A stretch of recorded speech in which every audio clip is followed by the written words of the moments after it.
Welcome to Christmas Eve, Wednesday, December 24th, 2025. We welcome you to the show.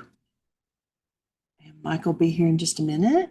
Is everybody ready for your Christmas Eve? You're all prepared and ready to celebrate the day tomorrow?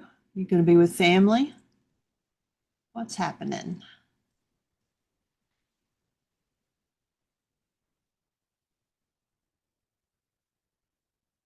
Michael and I are clean and clear, but the rest of the gang that we were going to be with tomorrow, this evening and tomorrow has the flu. So we are just going to stay in. We said after the radio show, we might take a walk down by the lake.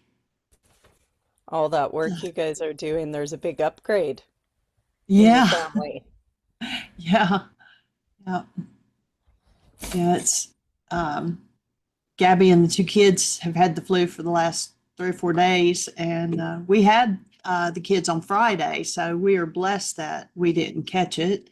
And Ryan seemed to be staying clear of it, and then yesterday he came down with it. So Mm.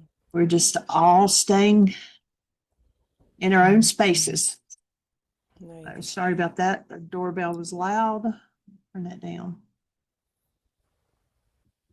How are you, Miss Susan B? I am fine, thank you.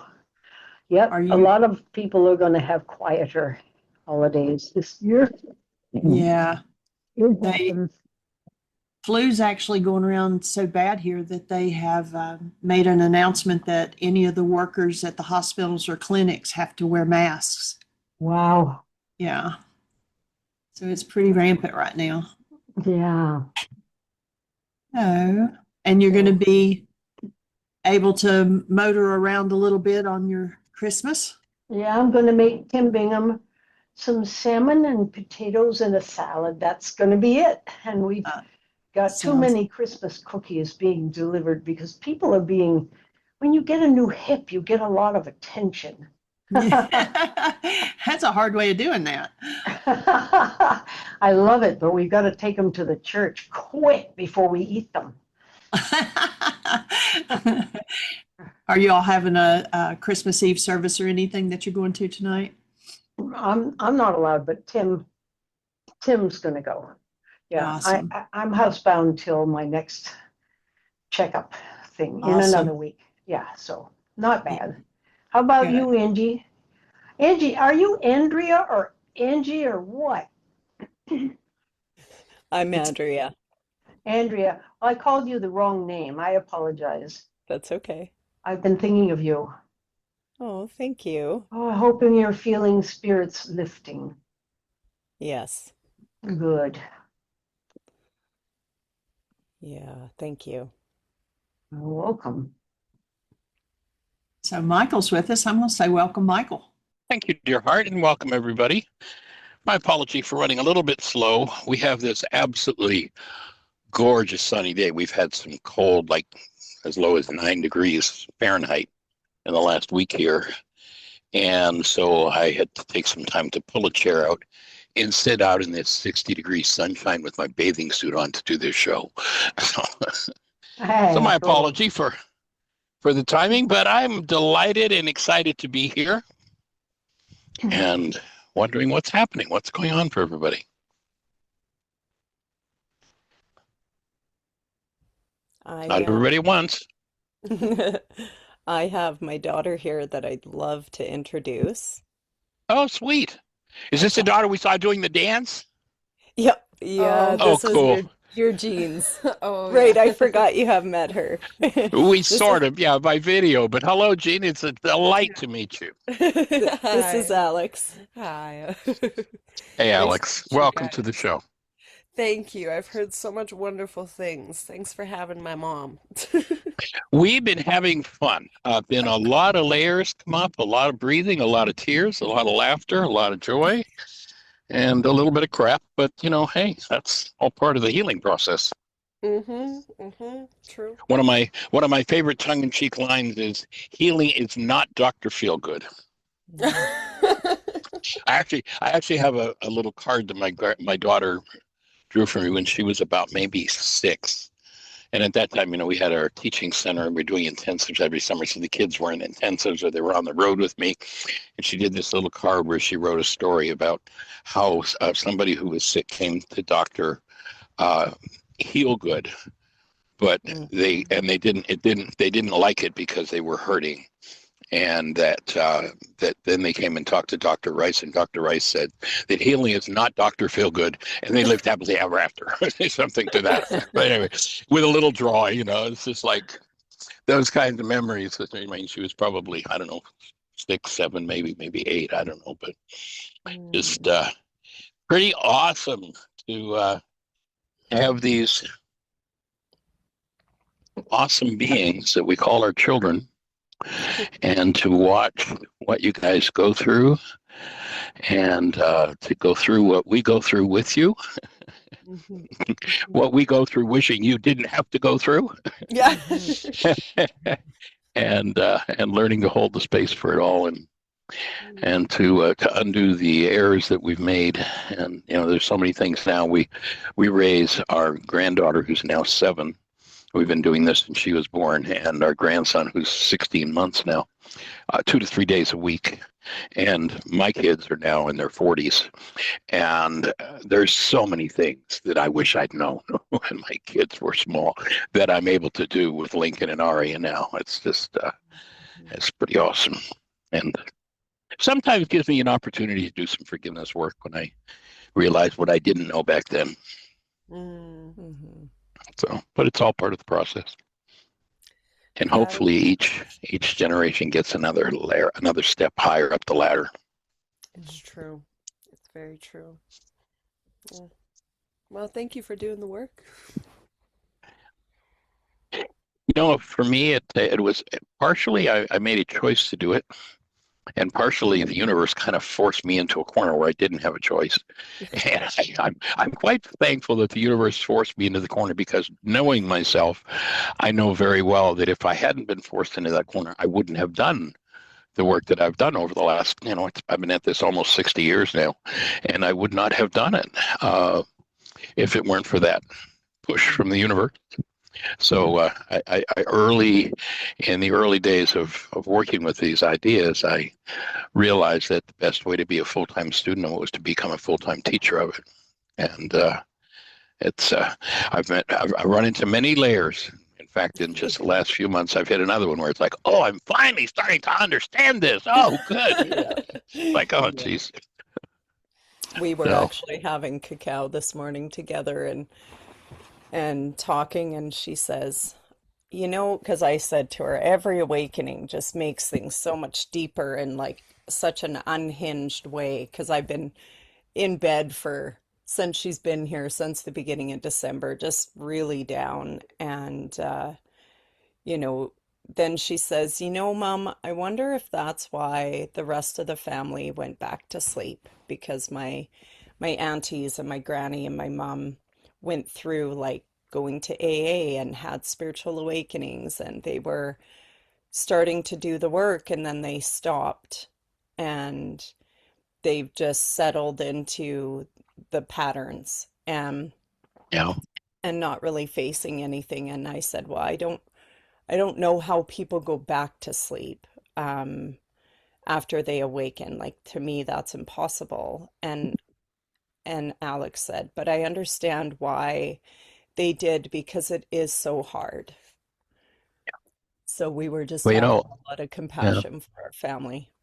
holding the space for it. And, I've seen it take, people come to this work, they're in a crisis around something, they deal with their crisis, and then they're like, bye, and they disappear. And I've seen them disappear for 10 years. And then 10 years later come back and it's like, now, what was that you said 10 years ago?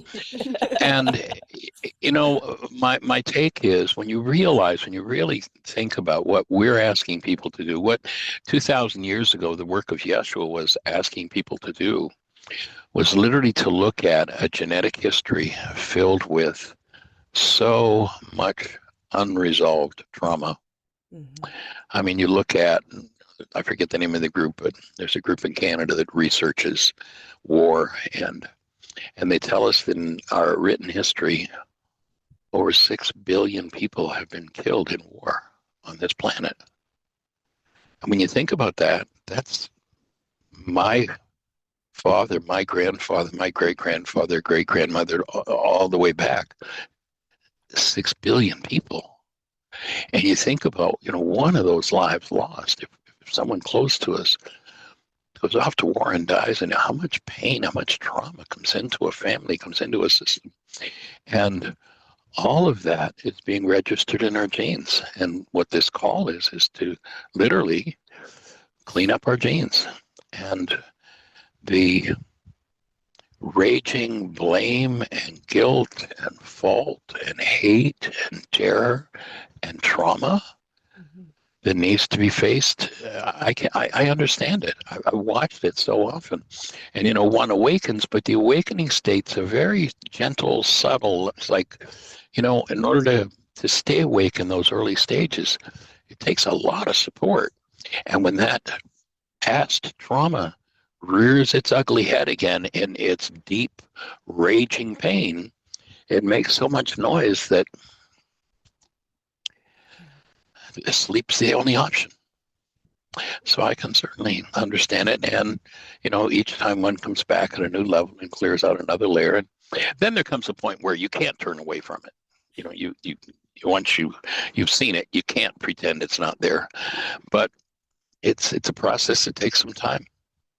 And that end, just the presence, when one is, let's say, if they've used alcohol in their lives, let alone the other drugs that are around, but if used alcohol, there are literally molecules of that alcohol stored in tissue energetically. And when that gets resonated, it's like they've taken another drink. The anesthetic's back. And, sticking to the process is it's huge. It's huge.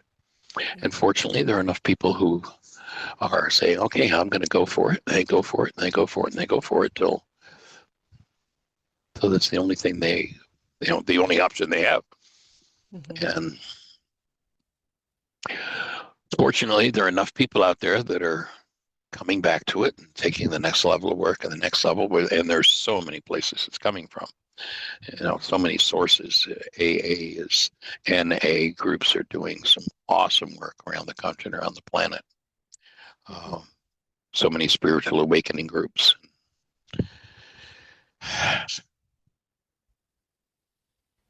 It's just time. And, the physicist Yeshua 2,000 years ago, people think of him as a theologian, but he had nothing to do with theology. He was a physicist. And when he gave us that clue, when he talked about critical mass, and he says a little leavening leavens a whole loaf, that he wasn't talking about bread. He was talking about us as humanity. And when enough people hit that awakened state, then it becomes embedded energetically in the energy field of the earth. And when that field gets strong enough, then it's going to permeate every mind, no matter how deeply asleep they are, no matter how traumatized they are. And there'll be no other option but to move forward. But unfortunately, we haven't reached that state yet, but we're getting there. It's moving. I mean, I think back to 40, 50 years ago when I was traveling, I used to go on the road for usually about anywhere from 6 to 10 months of the year. And I'd do 1 week in a city, the next week in another city, next week another, or another country or whatever. And in the early days, I can remember when people would look at me anywhere I went pretty much. It's like, are you some kind of wacko, mister? And then, in the last 20 years or so, even the little tiniest towns has their little healing center, their massage center, and somebody who's teaching awakening. It's everywhere. So I think we're maybe getting past that critical mass point. Yeah, I'm I know. trying to. It's okay. Okay, give me time. I'm trying. Get off, please. Sorry. Breathing, holding the space.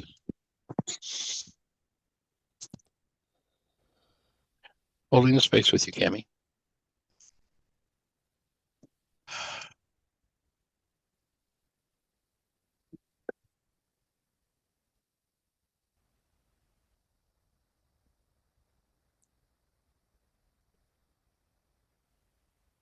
She dropped off, sending love in her direction. Yeah. Holding the space.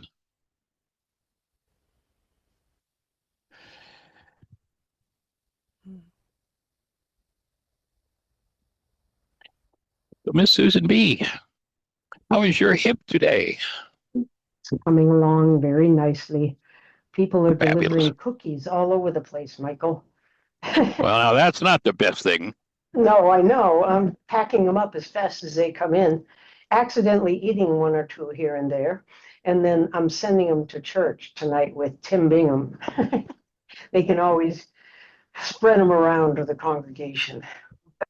Oh, here's Tim Bingham. I'm going to mute myself because he's yelling up the stairs. I'll be back on.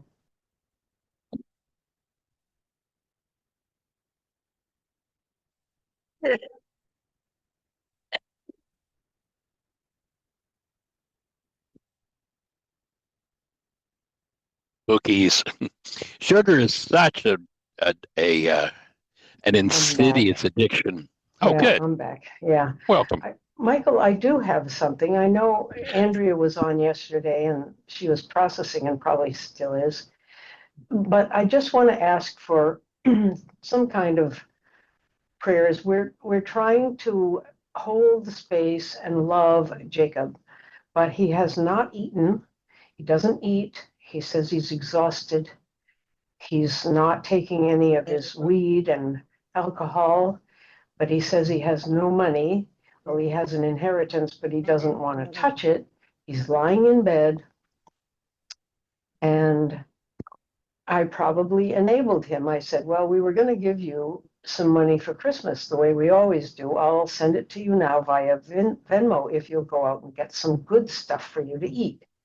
He said, well, I don't know if I could do that. And I said, well, then have it delivered, DoorDash.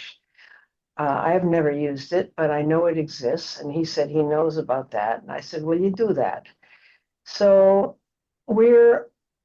he talks about not wanting to live. Yesterday, he said he was glad to be alive. So he's all over the place. Right. And my daughter Resolving conflict. What'd you say, Michael? Resolving conflict, that conflicting mind. Yeah. My daughter and Jacob and I were on the phone at the same time, and she gets frightened and she gets angry, is what she does. And she said, I want you to eat. You're smart enough to get yourself out there and do this and do that. She got off the phone. I stayed on for another 40 minutes. Then I talked to her later, and she said, staying on with him for more than 20 minutes is enabling him because all he talks about is himself. He never asks about anyone else. How are you doing? It's never a dialogue. It's a complaint list. And I have been staying right down there with him and saying, I know what being tired is. Yeah, I've been tired myself after this operation, sort of sending out a line and hoping he'll say, oh, how's it going? But he doesn't. He isn't conscious enough. He tries Right. when he gets conscious, he tries. He's a sweet boy, but he has a heavy script. I know, Andrea, when you were talking about how you felt you couldn't get out of bed, he's struggling. And I've been there too with depression. With him, it's a mixture of things. He's alone. He's 5 hours away from us. He says, I wish I could come and live with you. That wouldn't work. We tried that before, and our house is full. So I said, you do go to church. Somebody out there would probably love to bring you something if you needed it. People need to be needed. And I'm making all these suggestions. I'm taking the bait, in other words, Michael. And my daughter is on my case for not just saying, you can do it, Jake, you can do it. I'm conflicted, Michael. He may not live. And I think maybe some kindness will help him want to live long enough to sit up in bed, Yeah. I hear you. Well, my first thought would be is, and that the alcohol, the drug-addled mind is an expert at conning and getting what it wants. And, if all other pleas for you have to send me money so that I can go out and feed my habit fail, then this may be the next plea to do that. Yeah. However, and if he's not willing to do DoorDash, but you can, I think, keep holding that space, and you can support him by doing DoorDash. He doesn't have to order the DoorDash. You want to really support him. He can't convert that money into drugs or alcohol. If there's a Whole Foods store or there's a something store there that will do the shopping and will deliver it DoorDash, and you can Yep. pay for it. So that's a way to get him money Yep. that will support him in knowing, being able to let go of this fantasy that he's had in the past that it's all your fault because you don't care. And it does it in a way that, there's the food. I mean, he can refuse to eat it, but that's going to be up. You can't put the food in his mouth.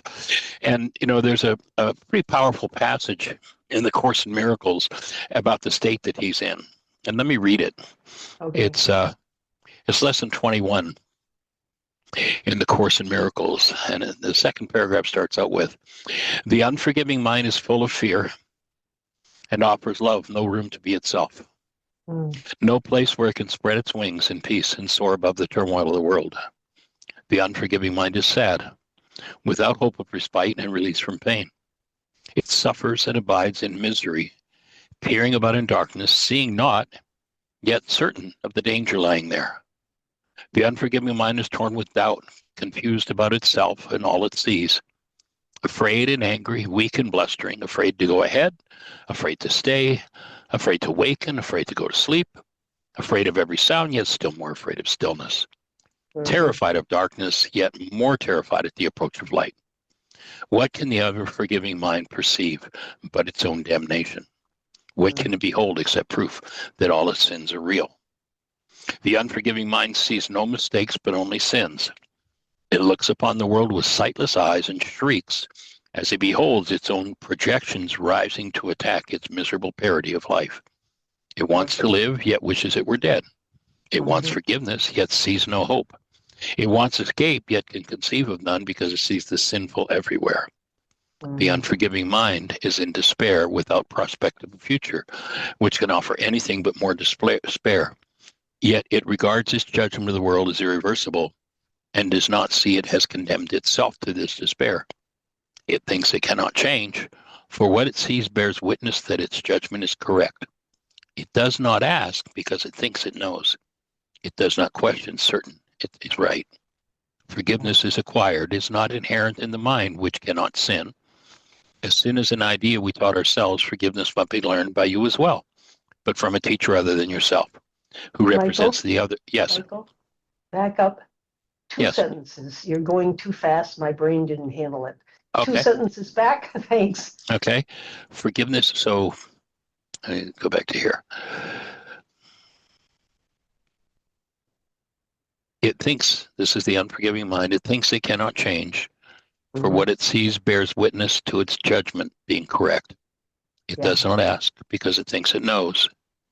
It does not question, certain it is right. Forgiveness is acquired. It is not inherent in the mind, which cannot sin. As sin is an idea you taught yourself, forgiveness must be learned by you as well, but from a teacher other than yourself, who represents the other self, the capital S self in you. Through him or her, orb, you learn how to forgive the self you think you made and let it disappear. Thus you return your mind to one whom is your true self, who can never sin. Each unforgiving mind presents you with an opportunity to teach your own how to forgive itself. Each one awaits release from hell through you and turns to you imploringly for heaven here and now. It has no hope, but you become its hope. As its hope, you become your own. The unforgiving mind must learn through your forgiveness that it has been saved from its own hell. And as you teach salvation, you will learn. And yet all your teaching and your learning will not be of you, but of the teacher who was given you to show the way to you. Today we practice learning to forgive. If you are willing, you can learn today to take the key to happiness and use it on your own behalf. We will devote 10 minutes in the morning And at night, another 10. Learning to give forgiveness and receive it too. The unforgiving mind does not believe that giving and receiving are the same. Yet we will try to learn today that they are one through practicing forgiveness toward one whom you think of as enemy and to one you consider as friend. As you learn to see them both as one, you will extend the lesson to yourself and see that their escape included yours. And so it gives an exercise. Oh, yeah. Begin Michael, thinking of someone. Yes, is this one of the lessons? it's lesson 121, Course Miracles. Good. If you Okay. just go to a browser and hit, Yeah. ACIM lesson 121, there it will be. Fantastic. Thanks. I interrupted. Go ahead. No. So it offers an exercise. It says, think of someone you do not like, someone who seems to irritate you or cause you regret if you should meet him or her. Maybe someone you actively despise or try to overlook. It does not matter what form your anger takes. You've probably chosen him already, and he will do. Now close your eyes and see him in your mind and look at him a while. Try to perceive some light in him, a little gleam which you'd never noticed. Try to find some little spark of brightness shining through the ugly picture that you hold of him. Look at this picture till you see a light somewhere within. And then let the light extend until it covers him and makes the picture beautiful and good. Look at this changed perception for a while and turn your mind to one you call a friend. Transfer the light you learn to see around your former quote-unquote enemy to him. Perceive him now as more than friend to you, for in that light his holiness shows you your Savior, saved and saving, healed and whole. Then let him offer you the light you see in him. Let your enemy and friend unite in a blessing you with what you give. Now you realize you are one with them and they with you. Now you've been forgiven by yourself. Do not forget throughout the day the role forgiveness plays, bringing happiness to every unforgiving mind, with yours among them. Every hour tell yourself, forgiveness is the key to happiness. I will awaken from the dream that I am mortal, fallible, and full of sin, and know that I am the perfect son or daughter of God. Mm. You might take that final statement, adjust it a little bit for Jacob, and send it to him, Yeah. reminding him of who he really is. Yesterday he had some remembrance of it. Yeah, he did. Today it's lost in the next layer of trauma coming up. Yeah. And that's one of the challenges of healing, is that each time you hit a new level of vitality, bang, there's the next level of what's not true that needs to be healed. And it can become a challenge to remember what yesterday I understood, but today, in the presence of my new layer of trauma faced, that what I learned yesterday is really still true. Yeah. You know, he isn't using anymore. So I Venmoed him money for food. And so he said he could get something. So I sort of did what you said I should do if he wasn't using. And he isn't. He said he regrets. Of course, how do I know? He sounds different though. He was abusive when he was using, and he is not. Right. Yeah. So, and I think of Terry and your son Ian. You know, he's probably going zigzag too a bit, or was, and I hope he's knitting himself together. God, it's hard to watch this. You know. Yeah. Well, Terry's been processing this for a few years with his son as well. Yeah. And it is to navigate out of addiction it's quite a challenge. Oh man. Andrea, But I think that's a pretty good signal that he is moving in the right direction, that he can speak to you without hostility. Yeah, it's Andrea. fantastic. Yeah, if hearing what you're saying. For me, just having, I mean, I haven't been in the space of where addictions have been really present in my life, but I know that these layers coming out in deep depression feelings, um, like the what I've seen and felt for myself as the most effective is first of all, someone who believes in me, like, and that's what I offer to people. Like, I believe in you.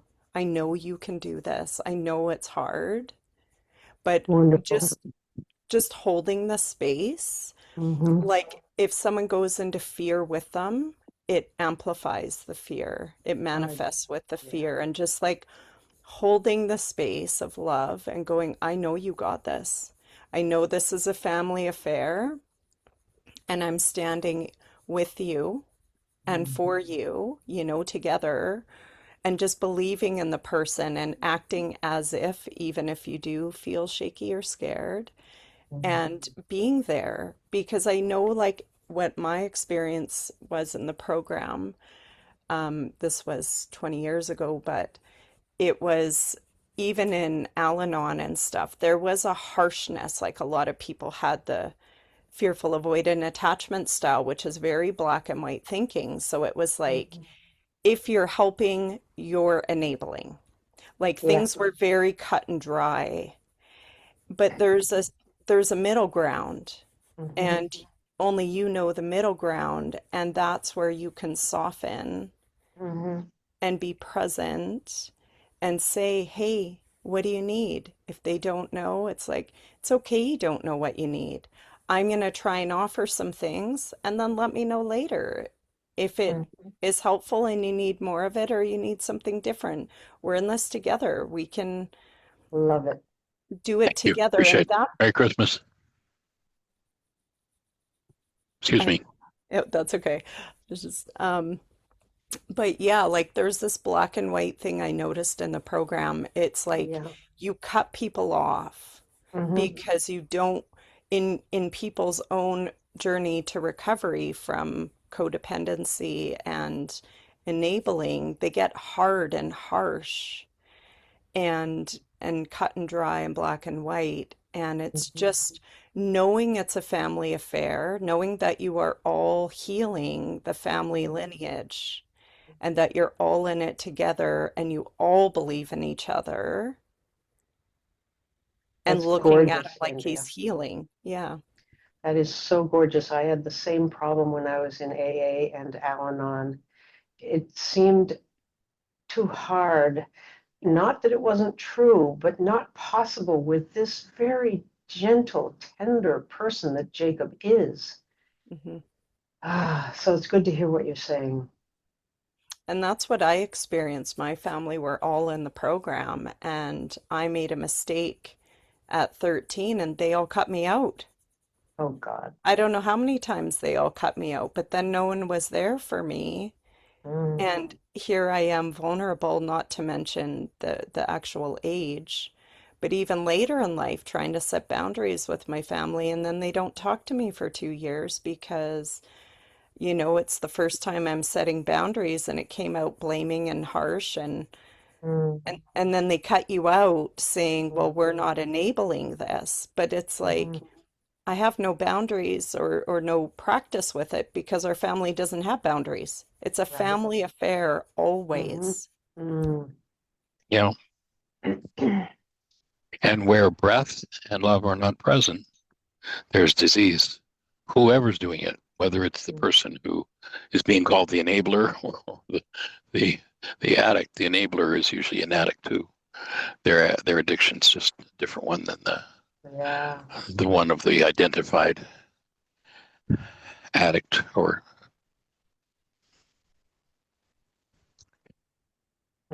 Thank you. That's really helpful.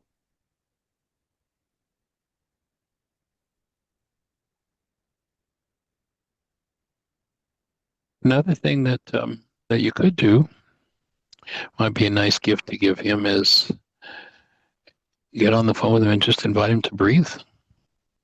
Just walk him through breathing for a little while. He probably doesn't breathe I'm sure he at doesn't. all. Me, the And big breathing resistor, Michael. It's a well, great we idea. we teach best that which we most need to learn, right? I've been doing it. It's just, I've been doing it in my own best way possible. Yay. Yeah. Awesome. Well, I'm in a whole new level of learning that is truly where the wisdom is. Mhm. It's truly where the wisdom comes in. It comes in with that breath. It's Mm. I'm thinking of Cami. She's on, or was the last time I looked. yeah, Yep. she's still there. Can you talk to us, Cami? And if not, just know we're holding a space and extending love in your direction Big for time. both of you. Yeah. Okay. Sorry. No sorry needed. We're here to just hold the space and breathing with you. Thank you.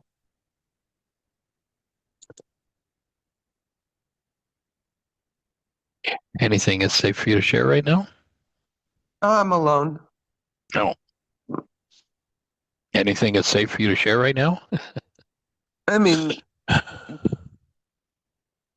yeah, it's just crazy. I hear you. It's so insane.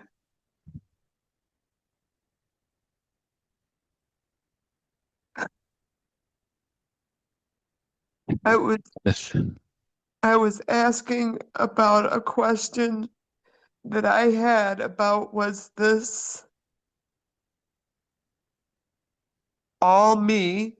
Was this thing that I was perceiving, was it all me? Or was there some truth to what I was perceiving? And shit hit the fan. yeah. I, Well, remember, Amy, remember when there's blockage of truth and you call for truth, stress goes up. I know. That's something, actually,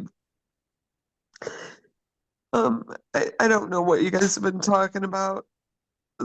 All of it. When you were reading, I couldn't focus. Um,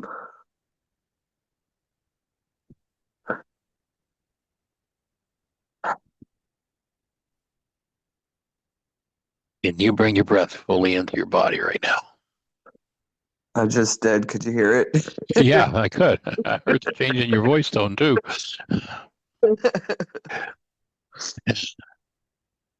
uh, it's what's insane is that I keep trying to have the conversations. And I actually, when I saw him getting upset, I was like, we don't have to talk about this right now. I was calm as could be. I didn't need to have the conversation. I didn't feel like an intensity, But like I that would used be perceived as an attack, I would offer. that That that apology or that interjection, my take would be if the stress is up and the chips are down, that would be perceived as another attack. oh no, I didn't say that to him. I'm saying it Oh, to you. okay. All right. Um, no, I didn't say all that. I just said we don't have, because he said I'm getting upset just so you know, or I'm getting emotional just so you know. And I'm like, it's okay. We don't need to finish the conversation. And he asked me to finish it because he needed to. And so I I opened the space. I'm like, okay. And within minutes, within All hell within broke no loose. time. Yeah, and so my part though, he was saying things that he misunderstood what I was saying, and he was saying it as if it was truth, and I tried to say, no, that's And not. you offered correction. But remember Yeah, that one of his biggest triggers is being corrected.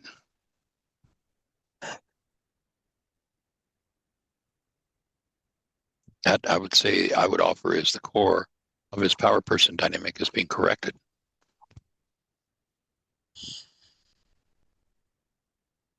which probably equates being controlled. oh, absolutely. And so, um, So when you see things escalating, correction is not going to, trying to correct something's not going to resolve it, not going to diffuse it. That might be a place to just take a few deep breaths and ask him if he'd be willing to do that. Let's just breathe together for a minute.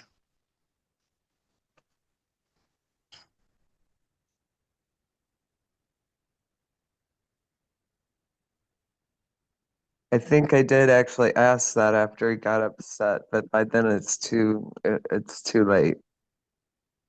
It's too Yeah. late. So The train had already left the station. Yeah, yeah. I hear you. Um. So for me, it's really difficult for me to sit while somebody is speaking something different. So I understand it's his perception. It's very difficult for me when somebody's perception is inaccurate about what I was saying. Because so that whole thing that when we look out at the world, we look for things that will prove our mind right. Um, and he's doing that and he's twisting things that I say or do to make himself right about all of this stuff that's going on. Um, it's How very did it feel when your hard. power person? How did it feel when your power person tried to prove they were right about what they were doing?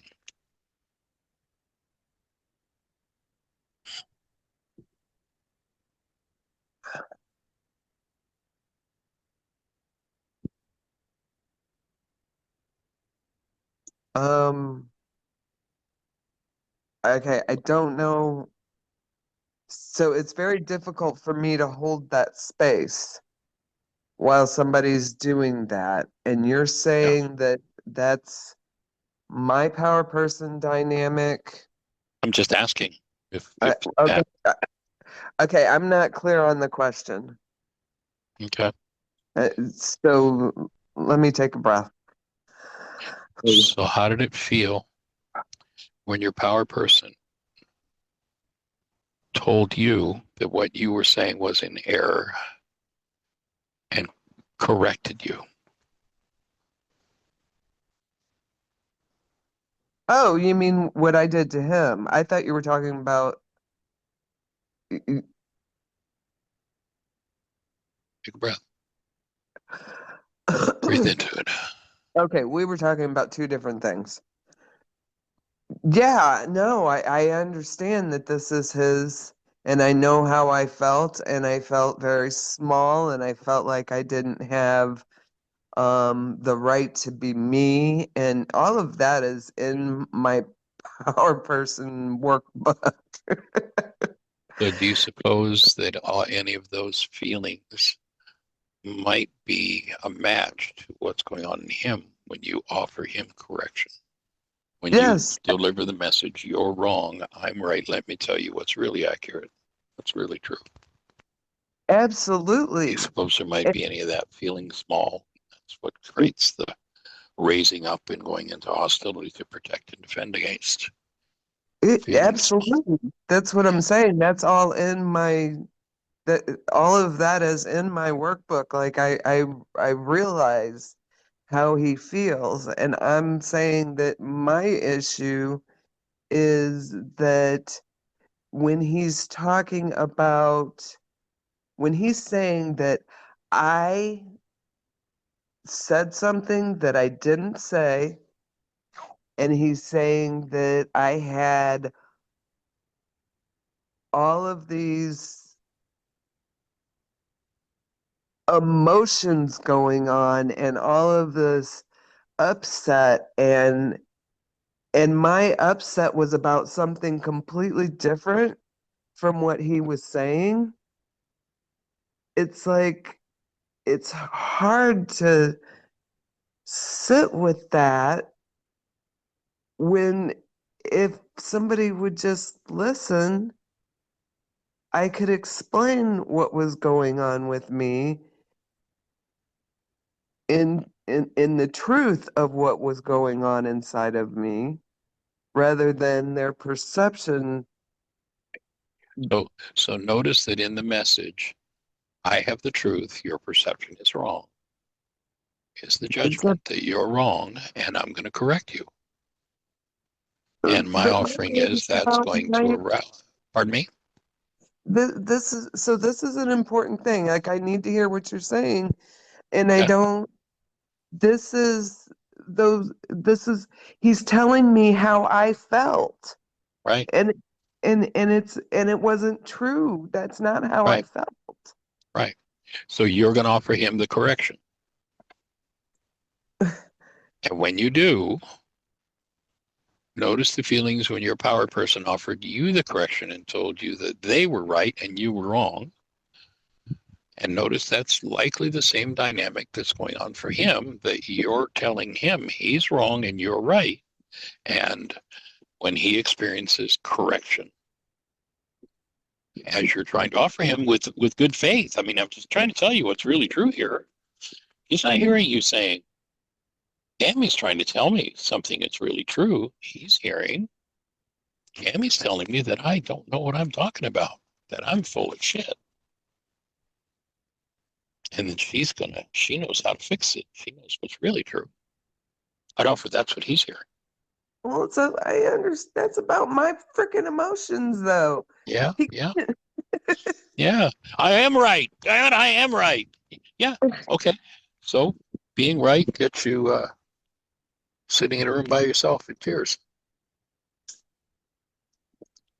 I'd offer that some place to just breathe and be with listening, perhaps. Oh gosh, Yeah. I try. Hot right here in my throat.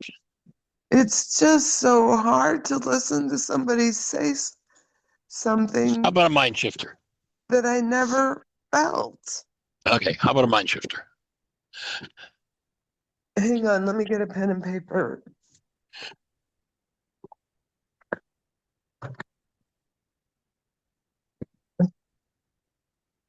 So I just gotta sit and listen to him tell me that I felt this and I did this, and it is I didn't say you got to do anything. right. I I said know. breathe. That's what I'm suggesting. Breathe. That's too damn simple. Come on, let's Yeah, complicate it a little bit. yeah, yeah. Yeah. Power of healing, the power of intelligence in that situation is not going to come from your mind. It's not going to come from you correcting him. It's not going to come from you being right. It's going to come from you breathing in that space.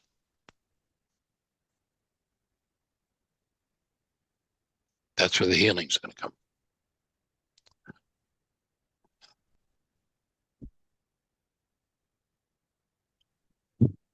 You got a pen ready for a mind shifter? I do. I love it. I love it, and I'm in deep enjoyment.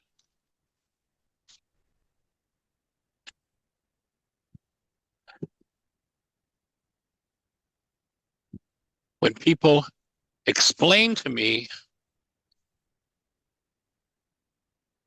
everything I'm feeling,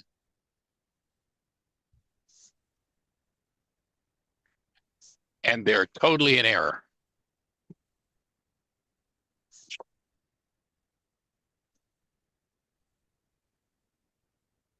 Are you breathing? Yeah. Really? Really? Are you really breathing right now? Congratulations. That's awesome. Yeah,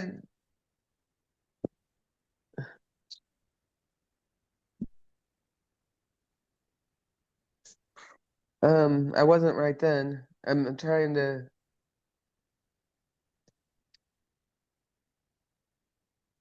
Okay.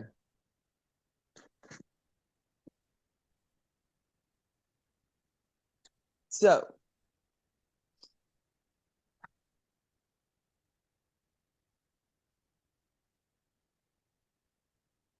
it's too late in the show for me to bring up what I was gonna try to talk to you about today, if possible. So, um,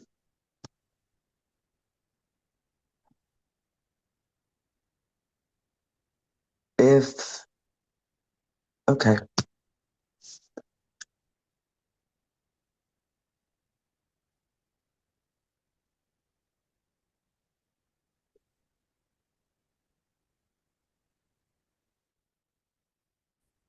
not being able. It's about not being able to speak my truth again. It's about people thinking Are you there? things. Yeah. Oh, you can't hear me? Your voice disappeared for a second there. Oh, it's about it's the truth thing again. My million times a million worksheets. Mm-hmm. So something came up yesterday where I was talking about I like had an emotional experience of realizing that I had lied about something. And Miss gotta be spot on true all the time. It's like there's something seriously, and I know that as soon as I say this, you're gonna tell me it's not. It's my experience, but um like most people don't get so upset over people speaking untruths that don't matter. I'm not talking about like my experience and stuff, but just little untruths. So this is how screwed up I am when it comes to the truth. Matt was at the grocery store yesterday, and a lady was trying to sell him some baked goods. And he said, no, he has diabetes. And she looked in the cart and she saw all the veggies and stuff. And she's like, oh, that's good. That's good. And he had bought some cinnamon rolls. And she said, like, pointed at the cinnamon rolls and said something like, well, what about these? And he's like, oh, no, those are my wife's. So he came home thinking it's funny, right? That he threw me under the bus. And I Wait a got minute. Were you standing there? I mean, was there a bus there and you actually really? Well, he came home saying, I threw you under the bus, Uh, and uh, was telling me the story, right? And he's laughing. And when he told me that because it wasn't true, I I tensed up, and it was a funny story. Like it is funny. it is. And Unless it triggers a reality that's not so funny. Then it's a horror story.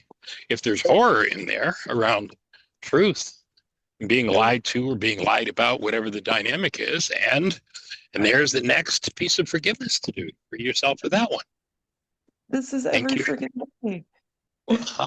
Oh my God, how awesome that every day you get more opportunities to learn forgiveness. How cool is that? Well, the thing is, Well, it's relentless. Is it ever going to stop? No, hopefully not.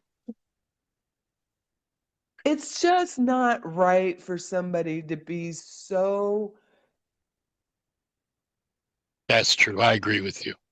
Okay, have so now we're finished with that story. It's the just not right. Okay, we agree. the reactions that I have when I hear somebody speak an untruth Uh-huh. is, So now you know that's your 77 times 70 worksheet issue. well, shit, I've It's, known that for 25 years. okay, well then, then it's time to start doing those worksheets instead of going into all that story and all that upset. Like, okay, I'm going to start doing those worksheets. Damn. I do Lies. those worksheets. You want to see my stacks of worksheets?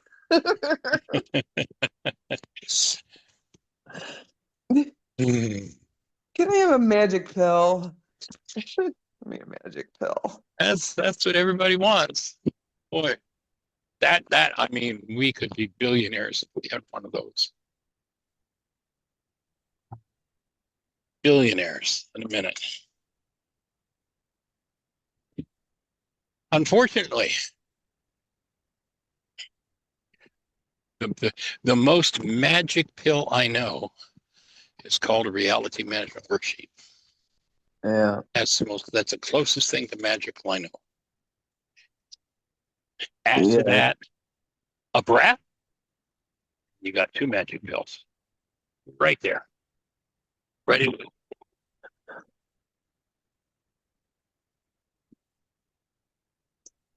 And you're still going to face what's in you.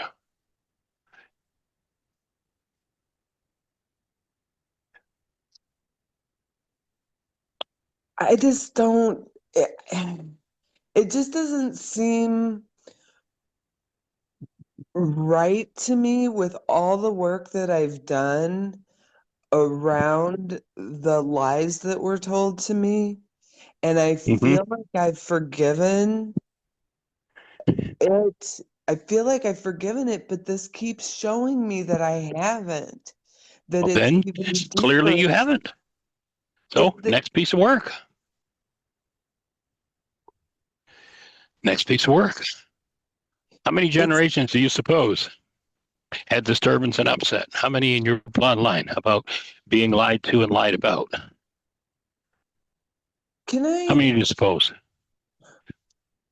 Just 1, 2, maybe?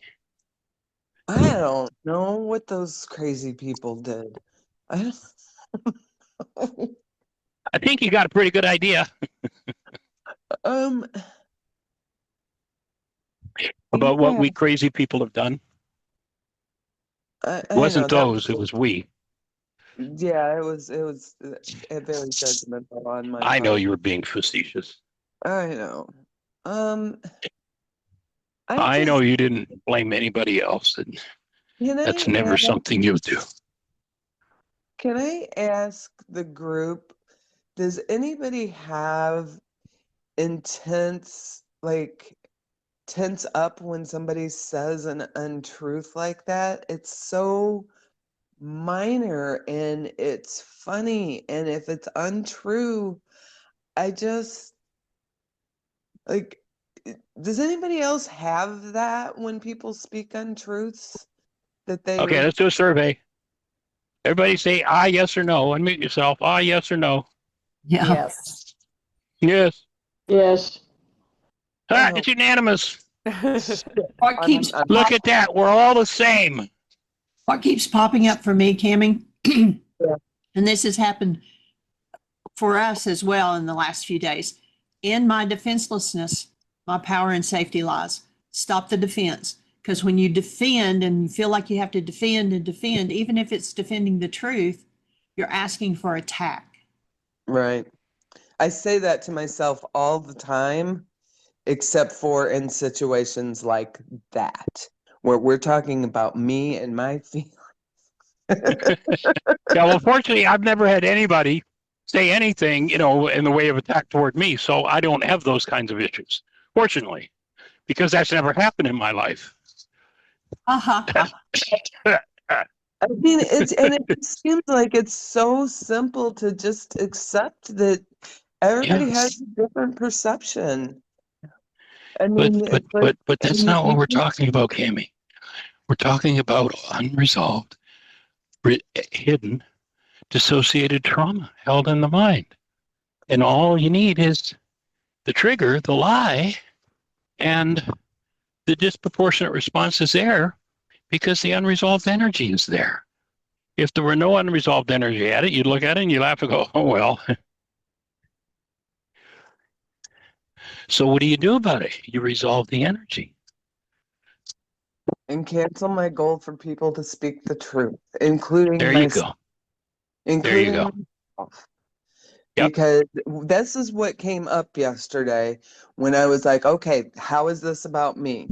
And it was about a lie that I had told that is driving me nuts. I did it about a month ago, and it's driving me nuts because, well, that's It's what driving, something's driving you nuts. I know. I was Or are gonna you driving change my yourself nuts language. around it? I was gonna change my language before. That I'm making myself like feel crazy about this. How many worksheets have you done on that? Um, Probably only about 3. Yeah. Time to go Um, to work. So notice your mind can take this thing with which you have been driving yourself nuts, a silly story that your husband in laughter and joking shares with you, and it triggers what you haven't resolved yet. And here you are driving yourself nuts and telling yourself it's about his white lie. well, yeah, that's what I'm saying is that it's about this lie that I told like a month ago, and I'm wondering.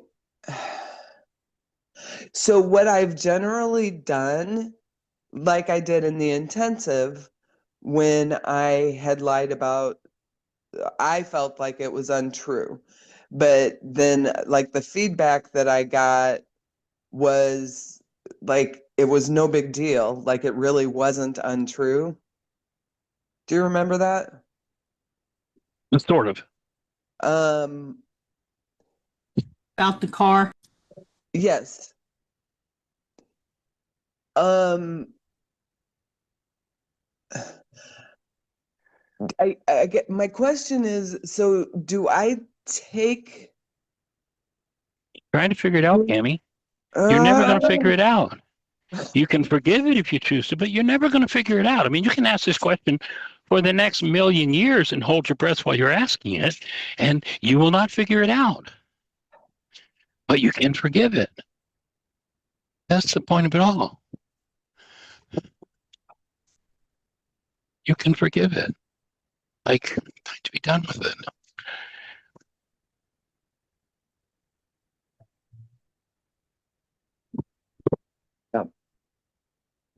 I don't I feel And notice, just take a notice where the conversation started. It started about him telling a lie about you, but notice where we end up. yes, that was what I All done with actually smoke and mirrors. yes, and that was what I actually wanted to talk about when I came on the show was this thing that I was like, oh, it's because I told that lie and it's been bugging the pee out of me. And usually what I do is I'll go to the person It has. and I'll make the correction. Is that putting a Band-Aid on it? Is that putting a Band-Aid on it to go tell the person that that came out of my mouth and that was not true? Well, if you have an underlying issue, unintended, and you go tell somebody that you lied and you don't deal with the underlying issue, yeah, it's a Band-Aid. Or it can be just, oh, here's another little piece of my puzzle. I'm real sensitive about this, and boom, then you're done with it. But if you're in the next level of upset when somebody else is doing exactly what you are judging about yourself, then it's time for the next worksheet and that mind shifter, which I'm sure you Okay. will enjoy thoroughly. Ah, darn it. I just had, so my mind shifter, not my mind shifter, my worksheet is on I had it. I'm gonna have to come back. I just taken notes. Your worksheet's on the goal of being impeccable with your word. Mm, And the desire for others to be impeccable with their words. that's one of those things that I'm putting too high of expectations on myself and others. Well, that's why you want to do worksheets on it. No, I just want to talk about it. Well, no, oh God, I've done so many worksheets on honesty. Well, sounds like your 77 and times 70 issue. How many worksheets will you do around that? They say to, do I have to do around that? They say to yes. She says, an infinite number until you're complete with it. Um,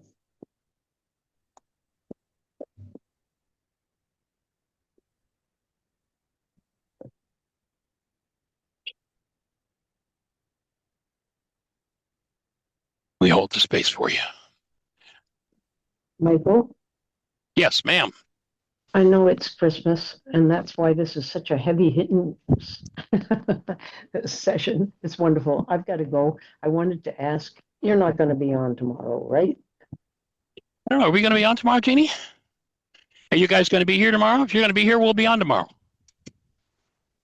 I'm pretty sure I can be here because we're Okay. very reduced in number because of various things. And I Right. know you are too, but Yeah, you we'll be here. Yeah. Oh, I don't want to be the only one. I mean, you know. Well, if you're the only one, we'll say Merry Christmas and have a good day.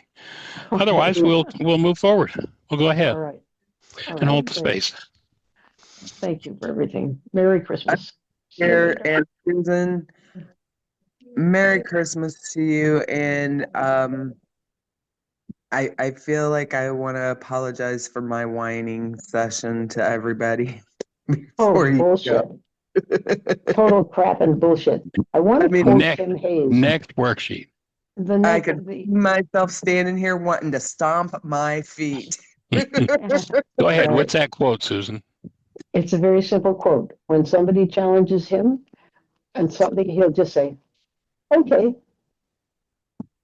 I love the tone of voice. It's the most disarming thing. Okay. Anyway, that's a memorial comment for Dr. Timothy Hayes. Holding the space. Absolutely, 2000%. And remember that at this time of year with so much focus around the Christ mind, that there's a lot of unconscious energy, not knowing anything about the truth around that idea of the Christ mind. A lot of unconscious energy moving in that direction. So just let yourself be in the flow of that uplift, of that unconscious energy and devotion, and let it lift you to the next level through this season. Right. And have it support you in creating the best year yet of your eternal life in the new year. Right. All right, everybody. Thanks for joining us. Blessings.